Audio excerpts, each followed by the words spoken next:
Si vous venez d'obtenir un appareil photo Canon EOS hybride tel que celui-ci, eh bien surtout restez avec moi car dans cette vidéo, je vous propose tout ce qu'il y a à savoir pour en tirer pleinement parti. En bref, dans ce tutoriel, je vous propose le mode d'emploi que vous auriez dû recevoir avec cet appareil. Et juste un petit conseil avant de commencer, n'hésitez pas à pratiquer un maximum en même temps, quitte à regarder cette vidéo en plusieurs fois. C'est vraiment comme ça que vous allez progresser. Considérez vraiment que je suis à côté de vous, en train de vous expliquer le fonctionnement de votre appareil. On commence par un petit tour d'horizon de l'appareil photo. Pour la démonstration, j'utilise mon Canon EOS R6 Mark II. Votre Canon EOS peut différer un peu du mien, mais la plupart des boutons vont s'y retrouver, ou du moins des alternatives. Donc n'ayez vraiment pas peur, vous allez vous y retrouver, quoi qu'il en soit. On va commencer par une vue du dessus de l'appareil photo. On retrouve d'abord un bouton Off-On qui est juste ici, donc là je viens d'allumer l'appareil photo par exemple. À noter que sur certains appareils, vous trouverez également un bouton Lock. Ce bouton Lock va verrouiller la plupart des contrôles de l'appareil photo. Bon, moi je le laisse sur On.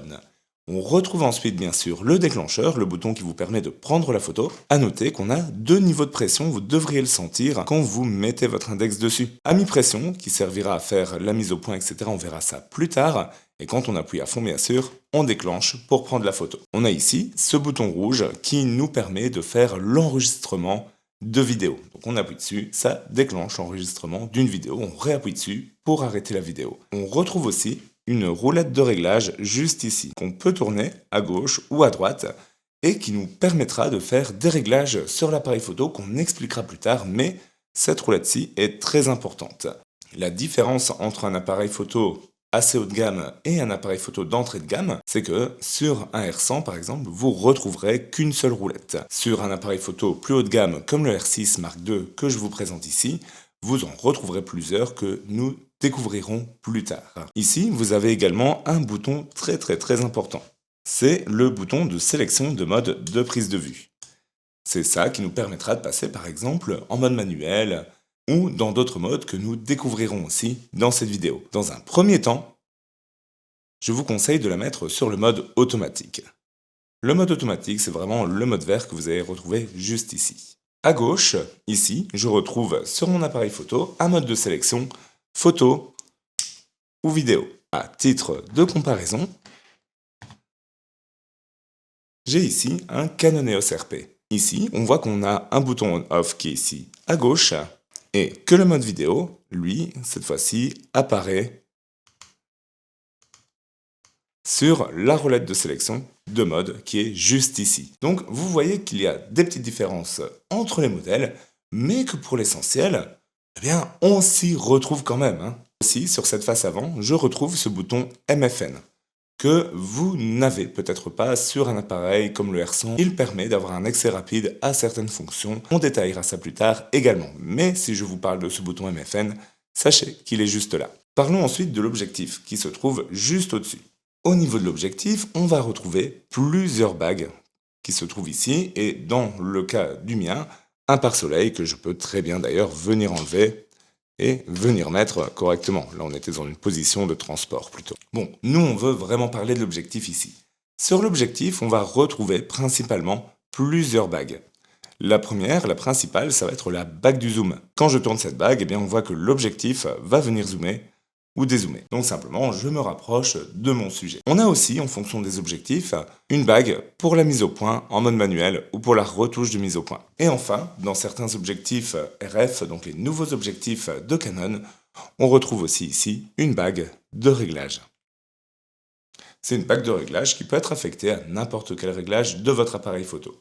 Si je regarde l'objectif de côté, je peux trouver des commutateurs ici et ici par exemple. Le commutateur AF-MF que vous retrouverez dans beaucoup d'objectifs permet de faire une mise au point automatique ou manuelle. Ici, j'ai un commutateur stabiliseur on-off qui permet d'activer ou non la stabilisation pour les objectifs qui en sont équipés. Si je regarde mon appareil photo de gauche à présent, je retrouve bien ces commutateurs bien sûr, généralement. Alors ça dépend un peu de l'appareil, forcément, mais tout un ensemble de ports présents juste ici. Les ports disponibles dépendent, encore une fois, de votre appareil photo. Sur un R100 par exemple, vous avez beaucoup moins de ports que sur le R6, qui est ici, mais on retrouve principalement le port USB pour le transfert des données, ainsi que pour la charge. On retrouve un port micro HDMI ou mini HDMI qui permet de connecter l'appareil photo à un téléviseur ou un enregistreur externe pour faire de la vidéo par exemple. On retrouve ici un port micro ainsi qu'un port casque et on retrouve également ici un port télécommande qui permet de connecter une télécommande filière à l'appareil photo pour pouvoir déclencher à distance. En fonction du modèle, il est possible aussi de retrouver sur l'autre côté un lecteur de carte. Ici, on voit que sur le R6 Mark II, par exemple, j'ai 2 lecteurs de carte SD, ce qui sert par exemple à enregistrer les photos et les vidéos de manière distincte. Par exemple, si je regarde à présent l'appareil photo de face, je trouve ici un bouton qui me permet de libérer l'objectif. Donc quand je l'appuie, je peux venir détacher l'objectif de l'appareil photo. A noter que je n'ai pas besoin de réenfoncer le bouton quand je remets l'objectif, c'est vraiment pour le défaire. Sur beaucoup d'appareils photo de gamme un peu plus professionnelle, comme le R6, je retrouve un bouton, juste ici, qui me permet d'avoir une preview de l'ouverture. J'en parlerai plus tard également, mais sachez que ce bouton-là sert à ça. Sur certains objectifs, je retrouve également la possibilité d'un verrou pour le voyage, et je retrouve encore d'autres switches, comme par exemple sur cet objectif-ci, où j'ai un switch Focus Control. Ça me sert à quoi ce switch? Eh bien, c'est concernant la petite bague de réglage que je vous ai montré tantôt. Certains objectifs comme celui-ci sont pourvus uniquement d'une seule bague. Ce switch Focus Control me permet donc de choisir si je veux faire le focus avec cette bague ou l'affecter à un contrôle au choix sur mon appareil. Sur le dessus de l'appareil photo, je n'ai pas parlé du flash actuellement. Ici, on retrouve une griffe porte-flash et donc cette griffe permettra de connecter soit un flash externe, un flash Cobra par exemple, ou alors, plus récemment, des choses comme un micro par exemple. A noter par contre que si vous cherchez un flash intégré à l'appareil sur un appareil comme le R6, le R5, etc., il n'y en aura pas parce que ces petits flashs sont plutôt réservés aux appareils d'entrée de gamme. Pourquoi? Parce qu'ils ne sont pas très efficaces et ils ont tendance plutôt à enlaidir l'image plutôt qu'à l'améliorer.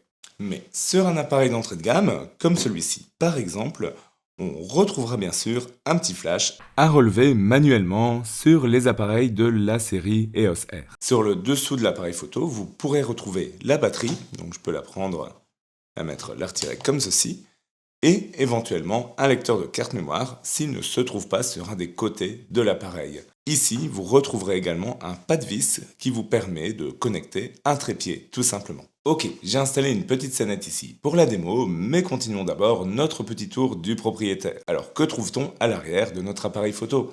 Eh bien, on retrouve pas mal d'éléments importants. On retrouve bien sûr l'écran, on retrouve le viseur juste au-dessus, et donc quand vous mettez votre œil, en fait, on a un petit capteur de proximité qui est juste ici, on le voit d'ailleurs. Quand on s'approche, donc quand on met notre œil, ce capteur capte en fait que notre œil est juste là, parce qu'il est obstrué, et donc on passe automatiquement, normalement, sur le viseur électronique. A noter que vous voyez exactement la même chose ici que ici. Par contre, détail qui a son importance, vous retrouverez une petite roulette qui est ici, sur le côté dans le cas du R6, mais qui peut aussi se trouver en dessous, et qui me permet de faire des réglages du viseur en fonction de ma vue. Donc si je porte des lunettes, j'ai une vue un peu moins bonne, etc., cette petite molette va permettre de rendre le viseur beaucoup plus net. C'est important de le savoir. Quel que soit votre appareil, vous devrez également trouver le bouton menu très facilement. Ici, il est en haut à gauche, mais peut également se trouver ailleurs.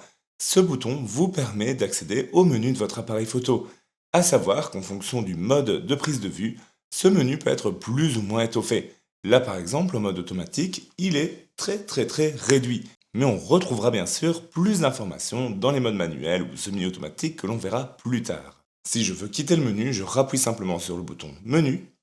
Je retrouve un bouton de visualisation qui est juste ici, le petit bouton play qui me permet de visualiser des photos que j'ai prises, comme celle-ci du plafond que j'avais prise tantôt pour la démo. Et je peux la supprimer en appuyant sur le petit bouton poubelle qui est juste ici. Ensuite, je peux soit appuyer avec mon doigt parce qu'on est sur un écran tactile, soit utiliser une des molettes pour passer du bouton annuler au bouton effacer. Dans ce cas-ci, j'ai le bouton qui est là. Mais pour vous, ça peut être aussi une croix de sélection. Le bouton 7, c'est l'équivalent du bouton OK. Je retrouve un bouton zoom qui est ici et qui me permet de venir agrandir un peu mon image pour venir checker une zone en particulier. Je peux rappuyer dessus pour rezoomer une fois, et je réappuie une fois dessus pour dézoomer. Vous devriez aussi trouver très facilement le bouton info, quel que soit votre appareil. Ce bouton vous permet de varier les informations qui sont affichées à l'écran. On le voit ici, juste l'image. Ici, on a quelques opérations de base. On a aussi les réglages de la photo, etc. dans les modes plus avancés. Ensuite, je vous disais que sur des appareils plus haut de gamme, vous retrouvez plus de molettes de réglage. C'est le cas ici, où je retrouve une molette ici, et également une molette ici, sur le dessus de l'appareil. Donc, sur le R6, j'ai 3 molettes de réglage. Vous verrez que sur le R100, par exemple, il n'y en a qu'une. Donc ça explique aussi un peu la différence de prix entre certains appareils. Ici aussi, je retrouve un petit joystick qui, là, dans l'état, me permet pas de faire grand-chose. Mais, bien sûr, ces boutons, dans les modes appropriés, dans les réglages appropriés, vont se retrouver très utiles. Sachez juste identifier la molette principale, qui est celle-ci, et sachez identifier les autres en fonction de votre appareil, ici et ici, dans mon cas. Vous retrouverez également un bouton Q comme celui-ci.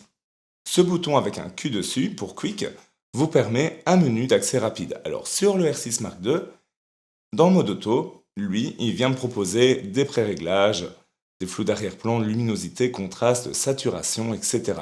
Sachez que dans les autres modes, il me propose des autres fonctionnalités qu'on verra par la suite, qui ressemblent plutôt à ceci. Et c'est peut-être ce que vous trouvez sur votre propre appareil quand vous utilisez le bouton Q. Eh bien, sachez que ça, on en parlera juste après. Pareil, si je veux sortir d'un menu, je peux presser à mi-temps le déclencheur ou réappuyer souvent sur le même bouton. Ici, si je rappuie sur Quick, ça quitte le menu. 3 autres boutons qui sont ici.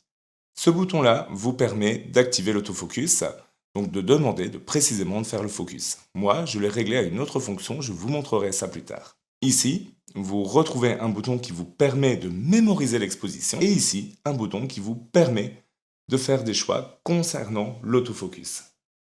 Ceci dit, quand je suis sur le mode automatique, eh bien, j'ai pas tellement de choix que je peux faire à ce niveau-ci. Il me met juste AF, zone complète. Mais vous verrez que bientôt, vous aurez bien plus de choix à ce niveau-ci. Sachez également qu'à part pour le R100, l'entièreté de l'écran est tactile sur les autres appareils. Et donc, je peux venir par exemple modifier les réglages qu'on voit ici. Sur la gauche, si vous utilisez le Canon EOS R100, notez que la croix directionnelle vous permet aussi d'accéder à ces raccourcis. Qu'est-ce qu'on a dans ces réglages? Sur la gauche, on a là ce petit logo que vous voyez et qui me permet de choisir la cadence de prise de vue. Si j'appuie dessus, eh bien, je vois que je peux faire du vue par vue, donc photo une à une. Vous voyez que je peux utiliser la roulette de réglage pour naviguer entre ces éléments ou appuyer simplement avec mon doigt. Je peux choisir des modes rafale, du plus lent au plus rapide. Donc vous avez celui-ci pour le plus lent. Là, on est sur le rapide et là, on est sur le très rapide qui, pour le R6, atteint de mémoire plus de 20 images par seconde. Là, vous êtes en mode retardateur 10 secondes. Là, vous êtes en mode retardateur 2 secondes. Et ici, enfin, vous êtes dans un retardateur en continu qui nous permet de switcher le nombre de prises de vue en appuyant sur la touche Info. Ici, vous avez l'utilisation ou non du déclenchement tactile. Donc, quand il est activé, c'est le cas ici, si j'appuie sur mon écran, n'importe quel endroit, il fait la mise au point ici, et il fait ensuite la photo. Bon, là on voit que je l'ai laissé sur le retardateur du coup, mais c'est une bonne façon de voir comment ça fonctionne. Voilà, là il a fait 2 photos avec un retardateur en continu.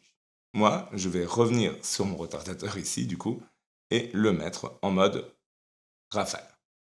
J'aime bien placer mon appareil photo par défaut en mode rafale. Ainsi, ça me permet d'être assez fluide à la prise de vue. On voit aussi en haut les réglages d'enregistrement des photos. Alors, par défaut, je propose 2 paramètres de réglage, la qualité et la taille. Donc là, on voit la qualité, ça c'est, voilà ici, à cette forme qu'on voit ici à gauche, et la taille, L pour large, M pour médium et S pour small. Ça, c'est la taille de votre photo en pixels. Donc vous voyez que je peux à chaque fois choisir le combo que je souhaite. On voit aussi qu'on a une possibilité d'enregistrer en RAW. Je vous explique plus tard ce que c'est précisément. Et à droite ici, on voit un logo pour les pré-réglages que j'ai montré tantôt, qui permettent de gérer la luminosité, le contraste, la saturation, etc. de votre image. Donc pour faire des réglages directement sur la photo finale. Voilà, on a fait un beau tour du propriétaire. Il est maintenant temps de s'attaquer à la photographie en tant que telle. Ok, maintenant qu'on commence à voir quels sont les principaux boutons de notre appareil photo et comment ils se présentent, eh bien il est temps de commencer à photographier. Pour ça, je vous ai installé une petite scène, quelque chose de tout simple avec une fleur, mais au moins ça permettra de bien voir ce que l'on fait sur l'appareil photo. Alors on va commencer par le mode automatique. Dans ce mode, c'est l'appareil qui va décider des principaux réglages. Vous allez voir que dans la suite de la vidéo, c'est nous qui allons commencer à reprendre le contrôle sur ces réglages. Mais ne brûlons pas les étapes, et même dans ces modes automatiques, il y a quand même quelques options intéressantes. Allez, on découvre ça ensemble. Pour commencer, je vais donc placer mon appareil sur le mode auto, ce petit carré vert qui se trouve juste ici. Donc si je suis en mode automatique, eh bien j'allume mon appareil photo, je presse le déclencheur et je prends la photo. Une fois que j'ai pris la photo, je peux appuyer sur play pour la visualiser, comme on l'a vu, et je vois qu'ici en bas, j'ai des paramètres qui sont indiqués d'ailleurs. 1/60 de seconde, f4.5, ISO 1600. On parlera de tout ça par la suite. Pour l'instant, ça ne devrait pas vous parler, à moins que vous y connaissiez déjà en photo, mais vous verrez qu'à la fin de cette vidéo, eh bien, tout ça n'aura plus de secret pour vous. Bien sûr, je peux bouger la bague de mon objectif pour venir zoomer ou dézoomer dans mon image, comme j'ai montré précédemment. Un aspect très important de la photographie, c'est bien sûr la mise au point. Alors qu'est-ce qu'on entend par mise au point? Eh bien, c'est que l'objectif va se régler sur un point qui sera le plus net de votre image. Tout ce qui sera derrière ou devant commencera à être moins net et rentrera progressivement dans une zone de flou. Je vous fais une petite démonstration. Là, pour l'instant, la mise au point elle est réglée sur mon œil.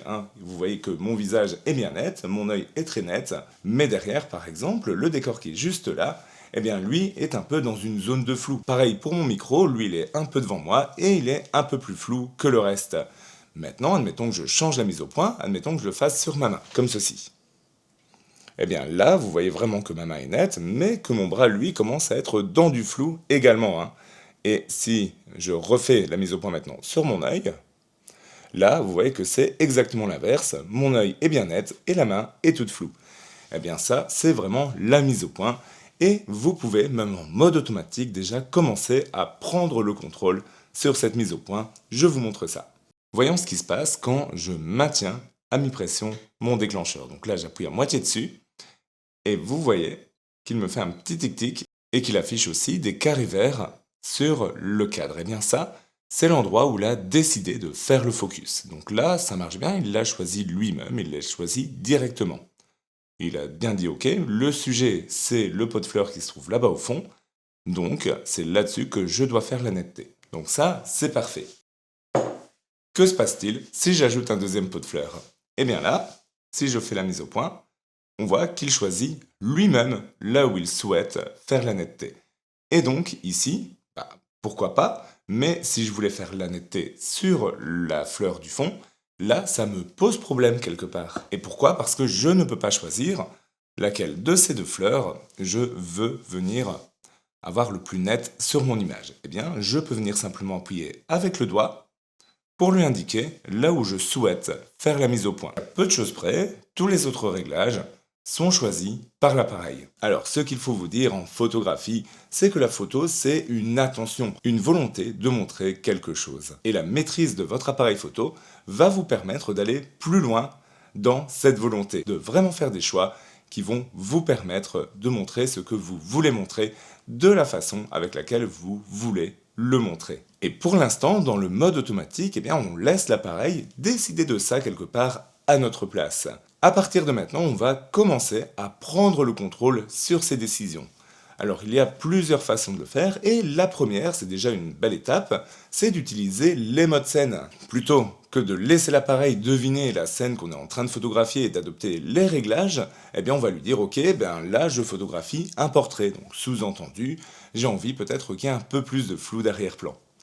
Ou par exemple, je suis en train de photographier un paysage et donc là par contre, j'ai envie que la photo soit vraiment nette partout et qu'on puisse vraiment avoir une profondeur dans l'image.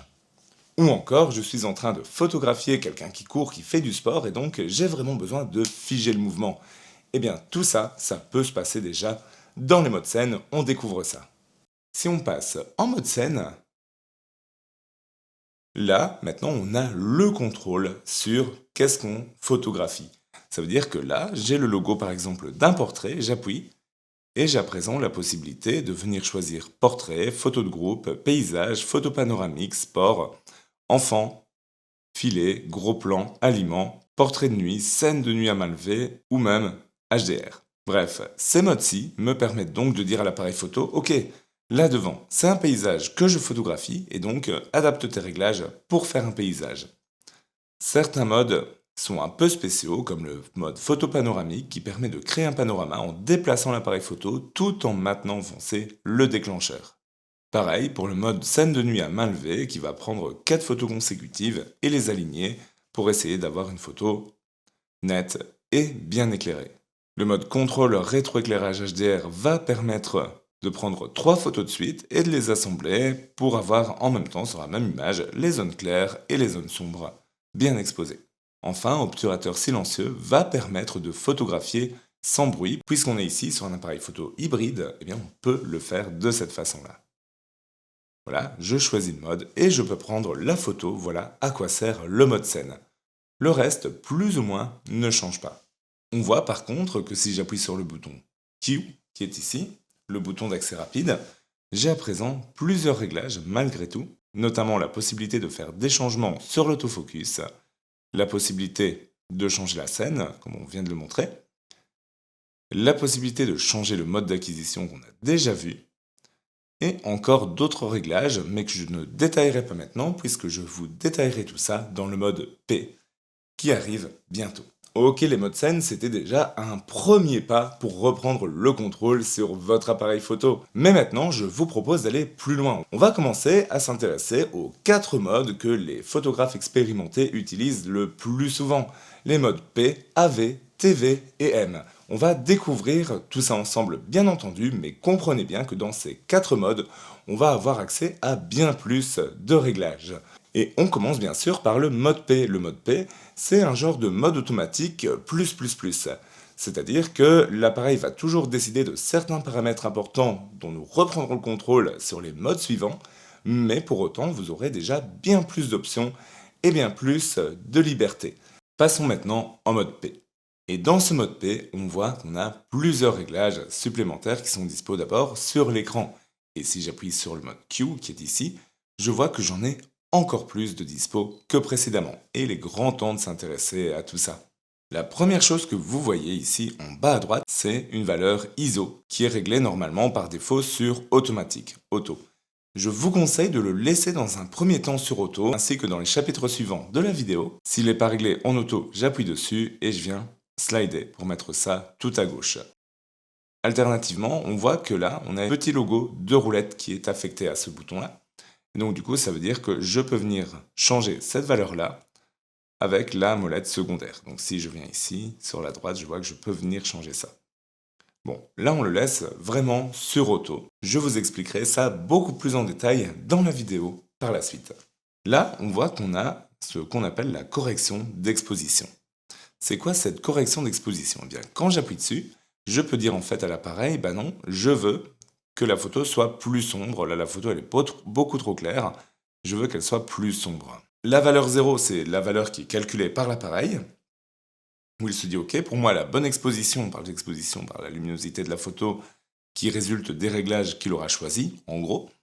L'exposition, elle est cool, elle est bien, donc voilà. Et si on se dit, ok, bah, moi, je la veux plus claire, je vais pousser ça sur la droite. Là, ça a un impact vraiment sur les réglages de la photographie. Donc moi, je vais le laisser au centre, et je peux appuyer sur la petite flèche ici, ou sur le bouton 7 pour valider.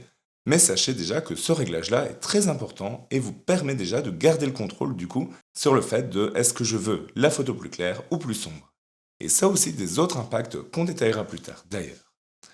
Si je reviens sur le menu Quick maintenant, je vois que j'ai également d'autres paramètres qui viennent s'ajouter, notamment par rapport à l'autofocus. Et ces deux paramètres-ci, la zone d'autofocus et l'opération d'autofocus, sont très importantes. On détaille ça. Dans un premier temps, on retrouve la zone AF.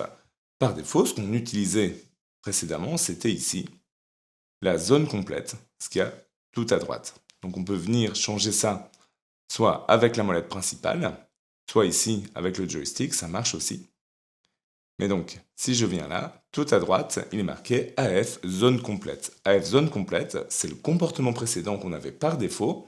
Il peut faire l'autofocus sur toute la zone et c'est lui qui va venir choisir sur quoi faire le focus. On peut appuyer si on veut toujours définir nous-mêmes la zone. Mais maintenant, on a d'autres possibilités. On peut venir par exemple en AF spot, valider, et ici on voit qu'on a un petit carré au centre de notre image. Eh bien, ce petit carré qui est ici, c'est la zone sur laquelle le focus sera fait. Et quand je fais à mi-pression maintenant, il va toujours faire le focus sur ce petit point-ci. Si je veux déplacer le point, vous pouvez appuyer sur le bouton ici, en haut à droite. Ce bouton-là me ramène au choix de la zone de focus, mais me permet aussi de venir déplacer le point de focus si jamais, soit avec un joystick qui est ici, soit avec le bouton qui sera ici sur le R50 ou le R100 par exemple.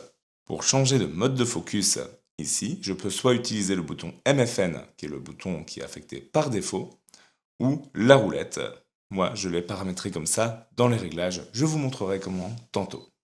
Je reviens sur le bouton Q qui est ici, et je peux maintenant choisir Opération AF. Et là, j'ai One Shot, Eye Focus ou Cerveau. C'est quoi ces réglages? Eh bien, le mode One Shot, c'est le mode qui est ici avec le carré vert. Quand je maintiens à mi-pression, il me fait le focus. Si maintenant je viens bouger mon appareil ou si je viens bouger le sujet, donc si je viens par exemple rapprocher le bouquet de fleurs, le focus ne va pas bouger. Il n'y aura pas de suivi à ce niveau-ci. Il fait vraiment le calcul du focus à chaque fois que je maintiens à mi-pression ou quand je déclenche directement, parce qu'on a cette étape de mi-pression qui est faite.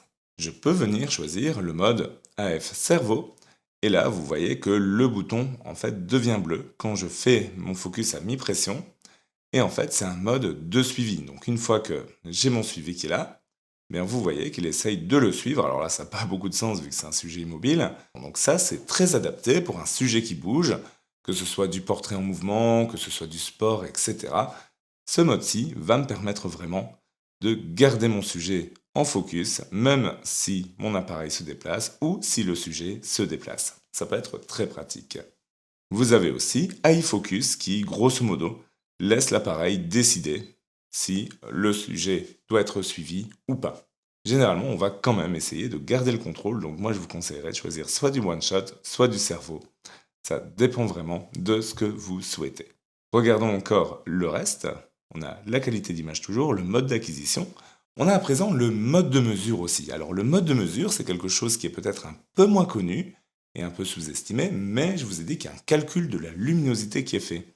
Eh bien, ce mode de mesure joue sur ce calcul. Je peux activer ou pas une prise de vue anti-scintillement, donc si vous voyez parfois des petits scintillements sur votre image, ça peut être une bonne chose. La balance des blancs, c'est simplement si mes blancs vont tirer plus, je simplifie, vers le orange ou les bleus. Et ça peut être utile et ça dépend de la luminosité. Par défaut, il est en automatique. Je vous dirais bien de le laisser comme ça dans un premier temps. Mais vous voyez que là, j'ai lumière du jour, ça tire un peu plus sur les oranges, ombragés, nuageux, etc. Donc si je veux à la prise de vue venir bien modifier ça, je peux le faire dans ce menu-ci. L'idée, c'est toujours de faire en sorte que les blancs soient blancs. Voilà, ça c'est vraiment l'idée. Donc moi je laisse en auto. Et sachez que si vous photographiez en RAW, vous allez pouvoir retoucher ça plus tard dans votre logiciel de traitement.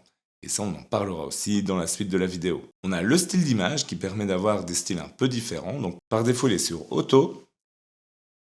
Vous voyez qu'on est sur portrait, c'est un petit peu plus vivant, etc.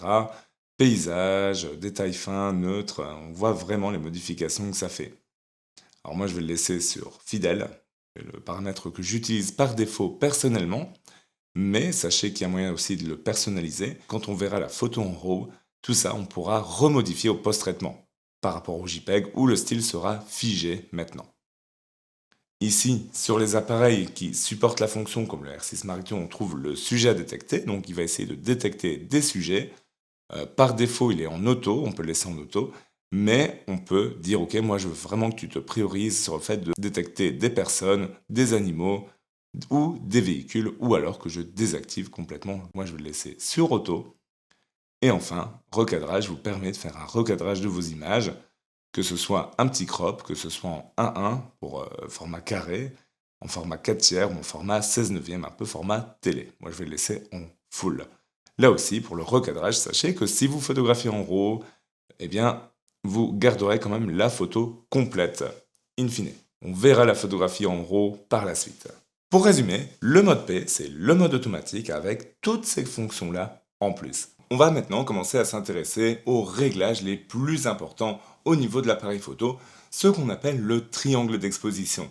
Alors on va découvrir ça pas à pas, mais le premier réglage important au niveau de la photo, ça va être l'ouverture. Alors quand on parle d'ouverture du diaphragme, c'est quelque chose qui est géré par l'objectif. Et c'est quoi cette ouverture de diaphragme? Eh bien, c'est assez simple au final, hein. C'est la quantité de lumière que va recevoir l'objectif. Eh bien, pour illustrer ça, on se rend bien compte qu'ici, la lumière rentre dans l'objectif. Et on a en fait des lamelles de diaphragme, des lamelles qui viennent se refermer pour gérer cette quantité de lumière. Et ça, on peut en prendre le contrôle et c'est un réglage très important. J'illustre ça ici. Là, mon objectif est ouvert au maximum, mais je peux venir fermer ça. Vous devriez voir ici les lamelles qui viennent se fermer dans l'objectif. Eh bien ça, c'est l'ouverture. Et ce réglage a un contrôle bien sûr sur la lumière que vous recevez, on verra plus tard pourquoi c'est important, mais pas que, car il a aussi un contrôle sur la profondeur de champ, sur la zone qui sera nette avant et après la zone de mise au point. Notez qu'au plus l'objectif est ouvert, au plus cette zone de netteté sera réduite. A l'inverse, si je viens fermer le diaphragme, eh bien au plus cette zone de netteté sera grande. Retenez aussi que cette ouverture, on l'exprime avec un nombre qui est f suivi de quelque chose. Donc f1,8, f4, f7, f11 par exemple. Au plus ce nombre est petit, au plus l'ouverture est grande. Au plus ce nombre est grand, au plus l'ouverture est petite. Voilà, c'est juste ce qu'il faut comprendre ici. Et cette ouverture, vous pouvez la gérer dans le mode AV. Donc si on passe maintenant dans le mode AV, on gagne le contrôle sur cette ouverture. Et c'est ce précisément à quoi sert ce mode. On règle l'ouverture et l'appareil va encore une fois gérer pour nous le reste des paramètres. Passons donc en mode priorité d'ouverture pour pouvoir commencer à gérer notre ouverture. À partir de ce moment-là, votre molette principale, celle qui est juste en haut ici, va vous permettre de gérer votre ouverture. Donc si je descends ici, là on voit que je suis à F4, voilà, en allant vers la gauche par défaut. Si je vais sur la droite, je vais vers F20, F22 et compagnie. Alors ce qu'il faut bien comprendre avec l'ouverture, c'est qu'une grande ouverture, c'est un petit nombre. Donc F4 égale grande ouverture. Vous pouvez aller sur la droite et ici, F22, très petite ouverture. En fait, c'est une division au niveau des calculs, etc. Bref, mais sachez que au plus le nombre est petit, au plus l'ouverture est grande. Ici, F4, c'est le maximum que je peux avoir sur cet objectif-ci.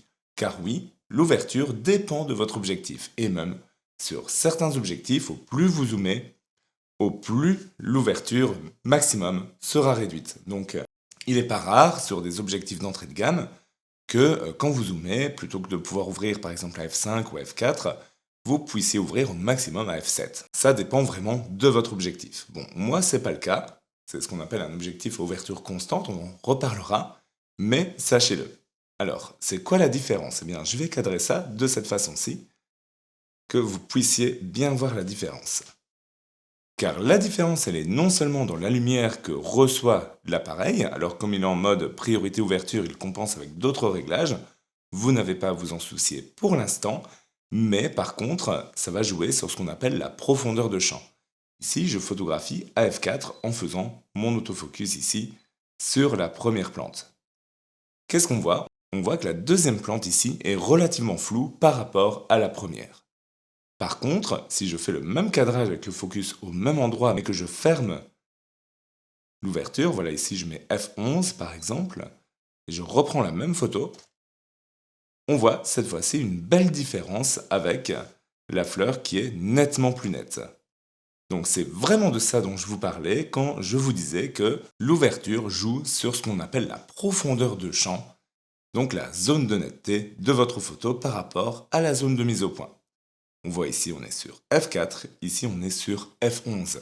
Des objectifs ouvrent encore bien plus grand qu'F4.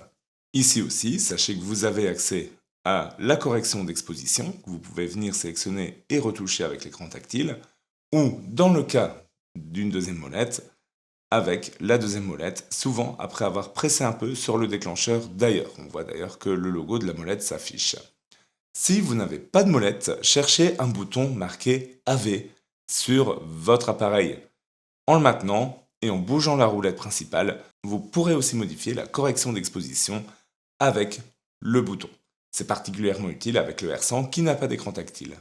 Enfin, j'ai toujours la possibilité de gérer mes ISO, mais ça on en parlera plus tard. Ok, et si le mode AV que nous venons de découvrir nous permet de gérer l'ouverture du diaphragme, eh bien le prochain mode que nous allons découvrir ensemble, le mode TV, nous permet maintenant de gérer la vitesse d'obturation. Alors c'est quoi la vitesse d'obturation? Eh bien, c'est la vitesse à laquelle votre photo est prise. Pour faire simple, je vous fais une petite démo ici. Beaucoup de photos sont prises très rapidement. Écoutez. Voilà, clac. Ça, c'est une photo qui a été prise très rapidement. Par contre, maintenant, si on augmente le temps avec lequel la photo est prise, ce que je peux faire en mode TV, voilà, ici je vais prendre une photo en 2 secondes. Écoutez, ça démarre. Ça se termine. La photo ici a été prise en 2 secondes. Eh bien ça change beaucoup de choses. Premièrement, ça joue aussi sur la lumière que reçoit votre capteur. C'est simple, hein, si on garde la même ouverture, forcément, si j'ouvre le capteur, on va dire ça comme ça, pour lui permettre de recevoir la lumière pendant 1/100 de seconde ou même 1/10 de seconde, eh bien forcément il va recevoir moins de lumière que si je le laisse ouvert pendant 2 secondes. Ce mode TV va être utile parce qu'il permet du coup de figer l'action. Il faut bien se rendre compte qu'il y a plein de mouvements en photographie. Premièrement, votre sujet peut être mobile ou peut bouger et peut bouger plus ou moins vite. On va devoir avoir du coup une vitesse pour figer ce mouvement. Je prends un exemple, hein. Si vous photographiez une voiture de course, il faudra photographier bien plus rapidement que si vous photographiez quelqu'un en train de marcher simplement dans la rue. Vous voyez un petit peu l'idée. En plus du mouvement du sujet, il y a un mouvement qu'il faut bien prendre en compte, c'est votre propre mouvement. Alors vous allez me dire, oui, on peut rester immobile, ou on peut marcher ou courir en photographiant. Pourquoi pas, hein? Mais bien au-delà de ça, il y a un autre mouvement à prendre en compte, c'est votre propre mouvement, même si vous êtes immobile. Ici, je ne suis pas totalement fixe. J'ai toujours des petits mouvements de ma main, alors c'est pas tellement perceptible ici, mais si vous regardez quand vous êtes en train de prendre une photo, vous allez voir que votre main tremble toujours un petit peu, et c'est normal, hein, quelque part. Alors, on ne tremble pas comme ça, évidemment, mais j'exagère à peine le mouvement, parce que, au niveau de l'appareil, c'est bien le cas. Et donc là aussi, on doit avoir quand même une vitesse minimale pour laquelle votre photo doit être nette. Si on est en dessous, eh bien, votre photo commencera à avoir un petit flou de mouvement, et sera beaucoup moins nette du coup. Mais on doit quand même avoir une vitesse minimale pour photographier ce mouvement. On peut se donner une petite règle, et en se disant que si on photographie un sujet immobile en étant nous-mêmes immobiles, on devrait au moins avoir 1 sur la focale, c'est-à-dire votre niveau de zoom, hein, quelque part. Ici, vous voyez bien que si je suis en grand angle, je suis à 28 mm. Si je zoome ici à fond, je suis à 105 mm. Eh bien, si je veux que ma photo soit nette à 105, eh bien, je devrais être au moins à 1/105e de seconde. Alors, c'est un pilier qu'on va pas tellement retrouver, mais plutôt, disons, 1/120e de seconde. Alors, il y a des choses qui viennent jouer là-dessus, hein, forcément. Le fait d'avoir un stabilisateur au niveau de l'objectif ou du boîtier, ou même les deux, vont permettre de descendre à des vitesses plus lentes tout en restant net, pour autant que le sujet soit immobile encore une fois.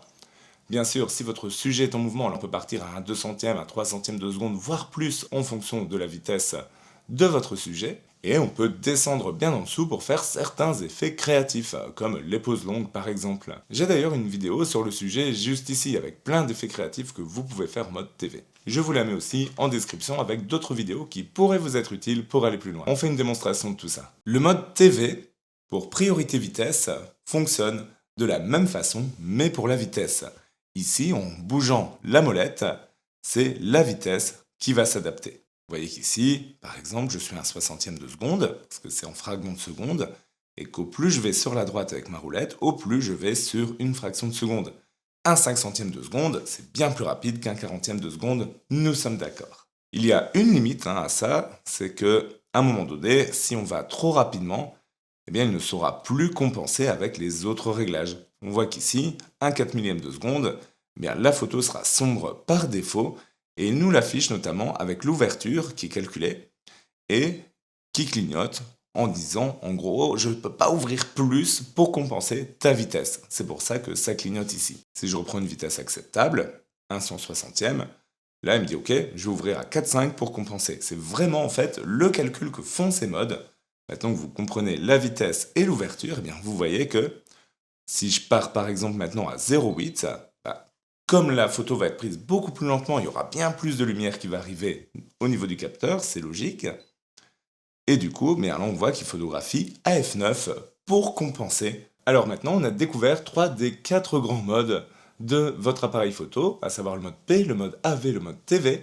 Il ne nous reste plus que le mode M pour le mode manuel. Et ici, vous allez contrôler en même temps l'ouverture ainsi que la vitesse. Mais contrairement à ce qu'on peut croire, ce n'est pas le mode qu'on va privilégier par défaut. On entend parfois, ok, shoot en manuel, c'est vraiment les pros qui font ça, et tout le reste, non. Eh bien, sachez quand même que, dans beaucoup de cas, beaucoup de passionnés ou beaucoup de pros utilisent le mode AV ou le mode TV. Le mode M, on le réserve plutôt à des situations un peu plus particulières. Par exemple, si on photographie en studio, ou si on veut un contrôle très précis sur la lumière. C'est aussi l'occasion de s'intéresser maintenant plus en détail à la valeur ISO, une valeur qu'on avait un peu laissée de côté depuis le début de la vidéo. Et c'est quoi cette valeur ISO au final? Eh bien, la valeur ISO, c'est un genre de gain de lumière que reçoit votre appareil. On l'a vu, la lumière est essentiellement contrôlée par deux choses, l'ouverture ainsi que la vitesse. Eh bien, les ISO viennent faire un gain de cette lumière, viennent amplifier, un peu comme un ampli de guitare électrique vient amplifier le son de la guitare. Eh bien, les ISO, c'est exactement la même chose, on vient amplifier la lumière qui est reçue. Alors vous allez me dire, c'est génial du coup parce que je peux amplifier la lumière à fond et du coup jouer tranquillement sur mes autres paramètres. Eh bien, il y a aussi une contrepartie à cette amplification. Et cette contrepartie, c'est quoi? Eh bien, c'est le fait que au plus vous allez monter les ISO, au plus la qualité de l'image va venir se dégrader. Au final, vous allez constater, au plus vous augmentez les ISO, une augmentation de petits points un peu partout sur votre image qui viennent la dégrader. Ça, c'est ce qu'on appelle le bruit numérique.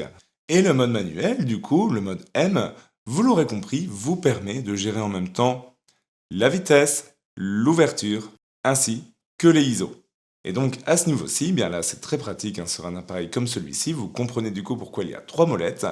La première qui est ici va contrôler la vitesse, la deuxième qui est ici va contrôler du coup l'ouverture, et la troisième qui est ici contrôlera les ISO. Voilà l'idée du coup du mode manuel. Vous avez ces trois grands paramètres qui sont les fondements de la photo, et le mode manuel vous permet de les contrôler tous les trois indépendamment. Intéressons-nous aux ISO à présent, et pour ça, quittons le mode ISO auto. Donc je vais appuyer sur ISO, et plutôt que d'avoir auto, je vais le mettre par exemple à 400 ISO, par exemple. Alors ici, l'intérêt aussi, c'est de se dire que je vois directement le résultat de mes trois paramètres, et on voit vraiment en quoi ils sont dépendants tous les trois. Admettons que je reste sur 400 ISO, qui est le boost de lumière que reçoit le capteur. Eh bien, si je reste sur 400 ISO, je dois jouer sur un des deux autres paramètres pour faire cette photo. Alors, sur quel paramètre dois-je jouer exactement à ce stade-ci? Eh bien, ça dépend. Moi, je peux me dire, ok, j'ai envie d'avoir de la profondeur de champ. Donc, j'ai envie d'une grande ouverture. Comme ça, la fleur derrière, elle sera bien floue par rapport au reste. Mais vous voyez déjà que ça a un peu éclairci la photo. À l'inverse, au plus je vais fermer mon diaphragme, au plus ça va être sombre. Vous voyez vraiment qu'indépendamment, c'est ça l'idée. Eh bien, là, je vais le mettre à F4 parce que je me dis j'ai besoin d'F4. Je l'ai mis à 400 ISO pour me dire ok, je ne vais pas aller trop loin dans les ISO. Eh bien, du coup, il ne me reste plus qu'à jouer sur la vitesse pour avoir une vitesse qui me permette d'avoir la bonne quantité de lumière. Ici, par exemple, 1/50e de seconde. Ok, là on est bon. L'avantage de l'appareil hybride, c'est qu'il me montre en temps réel le résultat. Maintenant, si je maintiens ici mon déclencheur à mi-pression encore une fois, je vois ici que la correction d'exposition, c'est devenu maintenant un indicateur. Ça vous indique si la photo est correctement exposée ou si elle est trop sombre ou trop claire pour ma photo. Donc là, il me dit que c'est un peu trop sombre, par exemple. Ensuite, si je me dis que j'ai envie d'une plus grande profondeur de champ, là, je suis à F8 ou F9 par exemple parce que je voudrais avoir la fleur qui est derrière bien plus nette. Eh bien là, j'arrive un peu dans les limites et je vais devoir monter les ISO pour booster la lumière et j'arrive à 1600 ISO. Je peux donc venir prendre la photo à présent. La limite des ISO, bien sûr, c'est qu'au plus vous montez, je peux monter très très fort à 51 000 ISO, même à 102 400 sur cet appareil. Et là, vous voyez que du coup, je compense avec une vitesse, qui est ici maintenant d'un millième de seconde, ou 1 1250e. C'est très bien, mais maintenant, si je viens zoomer sur mon image, je vois que j'ai plein de bruit qui vient apparaître et qui dégrade en fait la qualité de mon image. Alors là aussi, sur les ISO, à quel point on peut monter? Eh bien, ça dépend de l'appareil. Je veux dire, sur un R6, on peut avoir du 6400, du 12800, ça reste encore acceptable, voire du 25600. Au-dessus, c'est quand même fortement dégradé. Mais sur certains autres appareils, 1600, 3200, voire 6400, c'est la limite. Mais ici, nous n'avons pas encore parlé du changement des objectifs.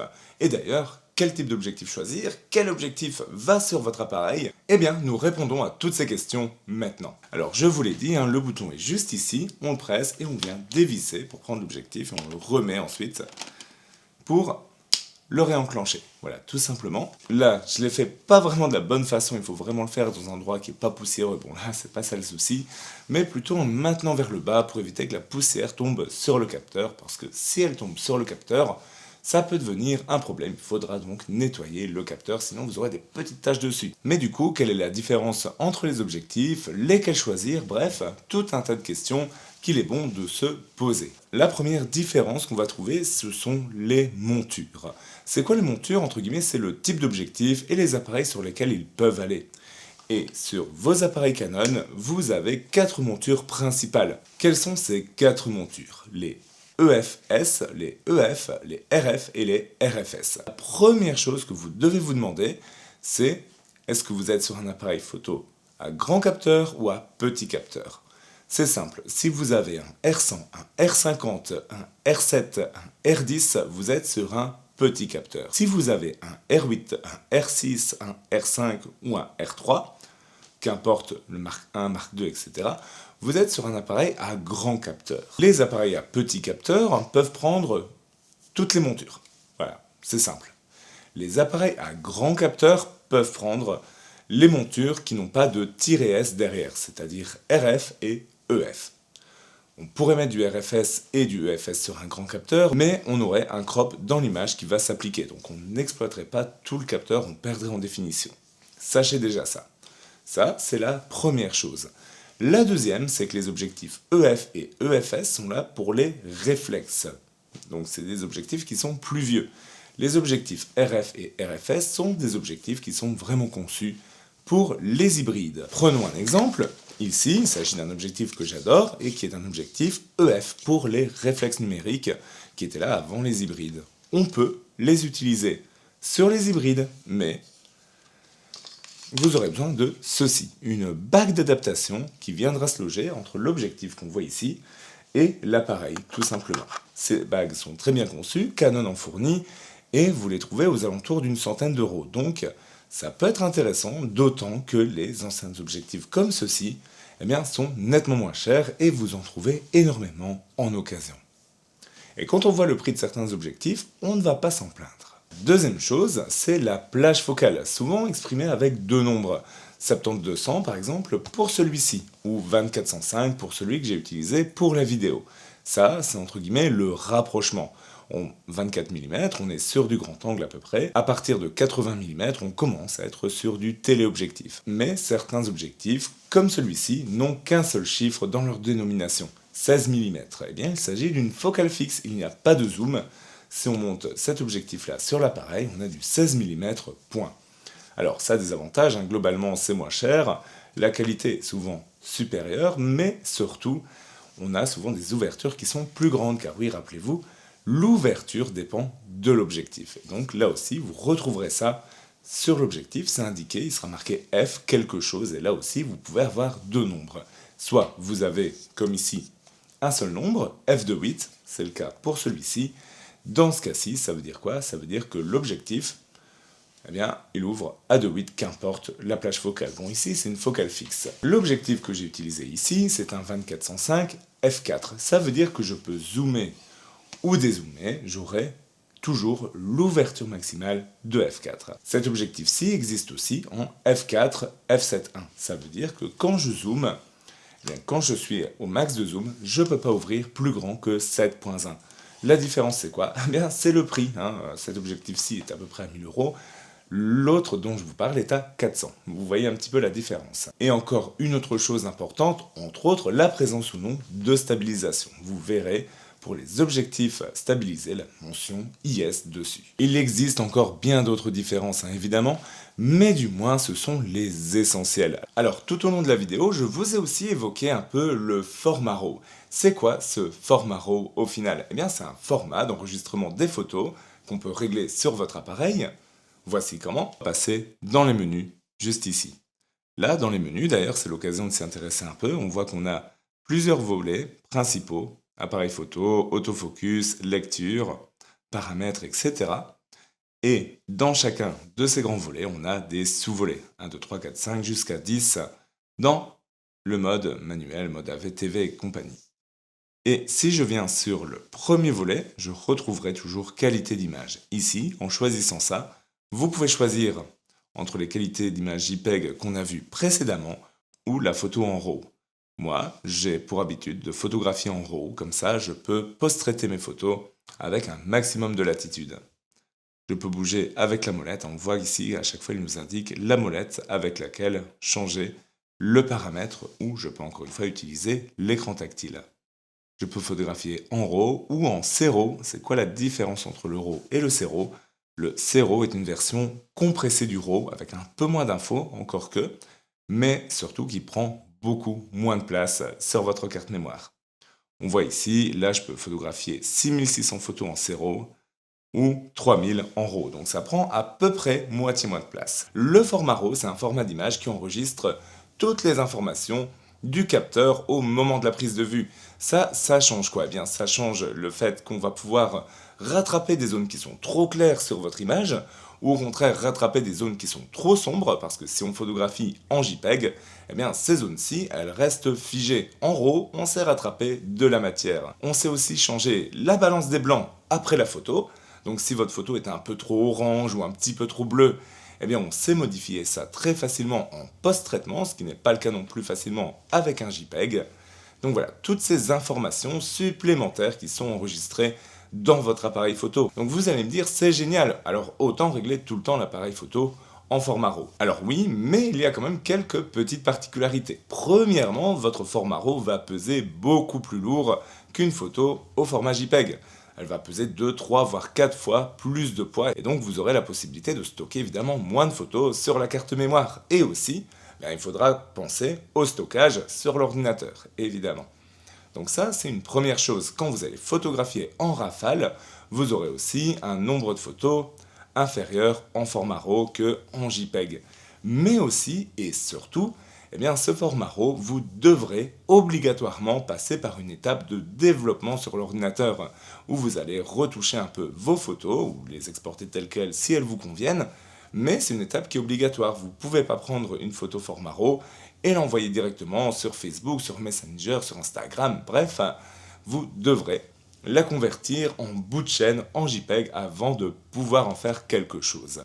Et ça, avec des logiciels spécialisés, alors il en existe pas mal, Lightroom par exemple, mais aussi Darktable qui est totalement gratuit, Luminar Neo qui vous permet d'avoir pas mal d'options d'IA et qui est assez simple à utiliser, ou encore, et tout simplement, le logiciel fourni par Canon, qui est également totalement gratuit, Digital Photo Professionnel 4. Et d'ailleurs, sur ma chaîne YouTube, je vous propose des tutoriels d'initiation à plusieurs de ces logiciels, donc n'hésitez pas à vous rendre sur la chaîne, onglet tutoriel de retouche photo et logiciels, et dans cette playlist de tutoriels de retouche photo et logiciels, vous trouverez des tutos d'initiation par exemple à Canon DPP4 qui est le logiciel fourni par Canon pour traiter les fichiers RAW, ou encore à Darktable qui est un logiciel totalement gratuit, open source et plein de possibilités. Ok, maintenant je vous propose de découvrir aussi quelques réglages importants dans les menus de votre appareil photo. On découvre ça ensemble. Réglage de sensibilité ISO peut être très pratique